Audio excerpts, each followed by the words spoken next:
ndongeye kandi kubaramutsa ndabahereza n'ikaze kuri channel yacu ya YouTube as one. Reka ndagusabe imbere ya byose ubanze ukande subscribe kugira uze urironkera amakuru atahandi hantu na hamwe ushobora kuyumva canke uwundi muntu numwe ashobora kuyakubwira usibye jewe Demona. Amwe mu makuru abandanyije gucicikara ku mbuga ngurukana bumenyi na yavuga ku baririmbyi babiri, abo nabo akaba ari abaririmbyi bagize Birimani Boy, Kirikou Akili ari kumwe na Double J. Bano baririmbyi babiri b'inshuti magara baheruka kuva muri lebo ya Bunch Boy ya Big Fizzo isanzwe ihagarariwe na Edith Kimon Stein. Inyuma yo kuva muri ino lebo ya Bunch Boy, bano baririmbyi babiri bakaba barabandanyije gukora ibikorwa byabo, ariko nkuko uwariwe wese yabibonye kandi byagaragaye nyuma yo kuva muri iyo lebo bari basanzwe bafashirizwamwo mu myaka irenganye, nuko bahise bakorana n'uwari asanzwe afatwa nk'umuvyeyi w'umuririmbyi Kirikou Akili.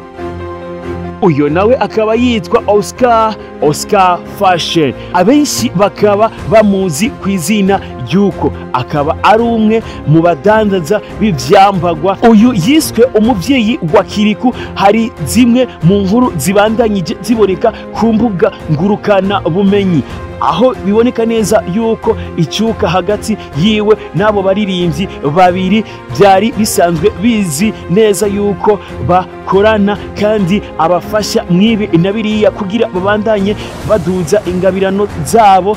Oscar,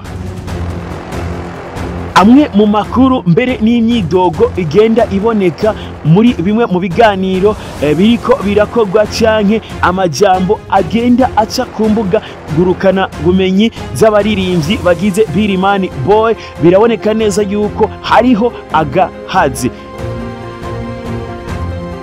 nkuko bano baririmbyi bagize umugwi wa Birimani Boy batarashima kugira icyo bashikirije ku ma media. Ariko zimwe mu nkuru zibandanyije gutrendinga mbere zivugwa cyane mu kibano nuko bano baririmbyi bashobora kuba batariko barahuza n'uwarazwi nk'usanzwe afashanyana nabo mu kubafasha. Amajambo amwe akagira ati Oscar Fashion aridogera bano baririmbyi ba Birimani Boy yuko nyuma yo kuva muri lebo ya Bunch Boy bagakora bakabandanya batera imbere, agasuzuguro kaciye kaba kenshi aho abandikira ntibamusubize. Ivyo bikaba bimwe nk'ivyo abantu gushika kuri uno mwanya bazi nk'ivyatumye bano batatu bari basanzwe bazwi nk'abafise imikoranire nk'abana n'umuvyeyi yuko mwa kino gihe hagiyemwo agatosi katose kaje imigenderanire yabo. Mwa kino gihe bakaba batariko barahuza, ahubwo bakaba basa n'abariko baraterana amajambo. Bano baririmbyi bahoze muri lebo ya Bunch Boy aho bakoreye indirimbo zigiye zitandukanye zabafashije kumenyekana mbere no kwamamara mwa kino gihe, ariko iyo lebo yari isanzwe ibafasha hirya nino, uko bavuga ukumva neza yuko atabucuti canke imigenderanire myiza yasigaye hagati yabo babiri, waba umuryango wa Bunch Boy canke bano baririmbyi. Ibyo byose bikaba bidatomoretse na gato kubera yuko bombi yaba Bunch Boy canke bano baririmbyi basanzwe bagize umugwi wa Birimani Boy batarashima kugira icyo bashikirije kuco bacaratumye batandukana neza. Bunch Boy lebo yoyo ikavuga yuko bano baririmbyi bashimye kutongereza amasezerano nkuko bagahitamwo kugenda, ariko bano baririmbyi ugerageje kuraba ivyo bandika hirya nino zaba ku mbuga zabo urabona neza yuko bobo biyita ibikere.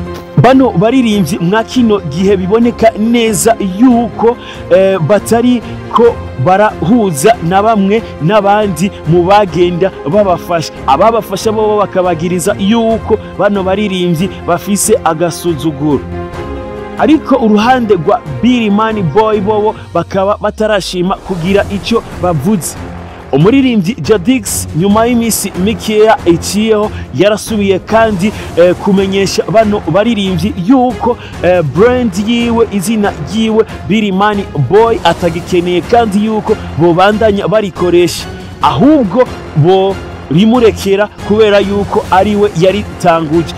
Bano baririmbyi Double J na Kiriku akiri kuri icyo kintu bakaba bataraja imbere ya media ngo bagire icyo bashikirije canke bavuze kuyu muririmbyi abandanya kuvuga neza yuko azobitwarira.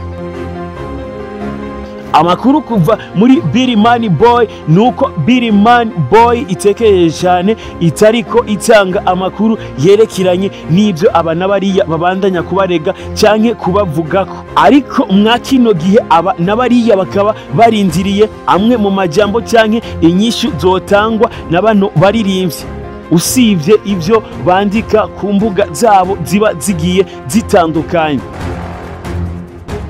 Aya namwe mu makuru y'ibiriko biraba muri industry ya Music Plus 257, aho gushika kuri uno mwanya headlines zifashwe na Billy Money Boy na Oscar Fashion bivuye ku kudahuza kwabo hagati yabo. Ariko ugerageje gusoma mu makomante agiye atandukanye, benshi baravuga yuko bano bose bakwiye kwicara bagakemura icyo kibazo, kanatsinda bari basanzwe ari nk'abana n'umuvyeyi. Siga akajambo kamwe k'intererano kwa bano baririmbyi ba Billy Money Boy hamwe na Oscar Fashion nka kino gihe icuka kitameze neza na gatoyi. Ndakwibutsa yuko utokwibagira gukanda subscribe kuri channel yacu as one. Jewe nitwa Tyler Demana canke Demana, haanye ni kuri plateau de Star.